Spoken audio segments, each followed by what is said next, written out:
লাঠিতে কিন্তু আমরা দেখতে পাচ্ছি লাঠি নিয়ে ঝামেলা হচ্ছে। আপনারা দেখতে পাচ্ছেন পুলিশের সাথে কিন্তু অলরেডি নারী পুলিশ কর্মকর্তাদের সাথে কিন্তু ঝামেলা চলছিল, আমরা দেখছিলাম। আমাদের আইন তো কেউ দেখলো না, তার আইন সে পালন করছে, কিন্তু আমাদের আইন তো কেউ চোখে দেখলো না। আমরা আজকে 24টা দিন আমরা এখানে আসি, ঈদের দিনও এখানে আমরা আসি। আমার নিজের একটা ছোট বাচ্চা আমি বাড়িতে রেখে এসেছি, আজকে 24টা দিন আমি এখানে বসে আছি, কিন্তু তারপরে আমাদের কোনো আশ্বাস দিচ্ছে না। আমরা এই মুহূর্তে আমরা বাড়িতে ফিরে যাবো না, হয়তো আমাদের লাশ দেবে, নাহলে আমরা জীবিত ফিরে যাবো না, হয়তো লাশ দেবে না, আমরা এখানেই থাকবো। আমরা যতদিন পর্যন্ত আমাদের দাবি মেনে নেওয়া হবে এতদিন পর্যন্ত আমরা যাবো না। আমাদের বন্ধুর গায়ে লাগছে, আমাদের চাকরি হারা আমরা হয়ে গেছি, আজকে আমরা চাকরি হারা। আজকে আমাদের কি করতে হবে? আউটসোর্সিং এ কাজ করতে হবে। আমাদের কি বলে গেল অসহায়। আমরা লিখিত পরীক্ষা দিছি, প্র্যাকটিক্যাল পরীক্ষা দিছি, ভাইবা পরীক্ষা দিছি, এমন তৃণমূল পর্যায়ে কাজ করি নারীদেরকে নিয়ে। এটা কি আমাদের খুব অপরাধ? এটা কি আমাদের খুব অপরাধ?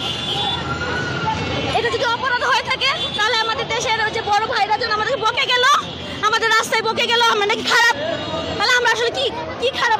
আমাদের ভাষায় বুঝতে পারতেছি না, আমরা নাকি খারাপ মহিলা। আমাকে অ্যারেস্ট করতে পারবে, এখানে তো সবাইকে অ্যারেস্ট করা সম্ভব না। একজনকে অ্যারেস্ট করতে বলবে, হয়তো ওনার দৃষ্টিটা আমার প্রতি আসছে আমাকে অ্যারেস্ট করার জন্য, এটা সমস্যা নাই।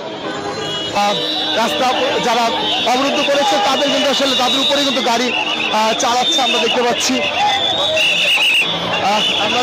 ইতিমধ্যেই কিন্তু ইতিমধ্যে পুলিশ কিন্তু আসলে রাস্তা অনেকটাকে ফাঁকা করছে। অন্য সাইড যদি আমি একটু আপনাদের দেখাই, আপনারা দেখতে পাচ্ছেন ইতিমধ্যেই কিন্তু বন্ধ রাস্তা কিন্তু আইন শৃঙ্খলা বাহিনীরা যারা রয়েছে পুলিশ, তারা কিন্তু একজনের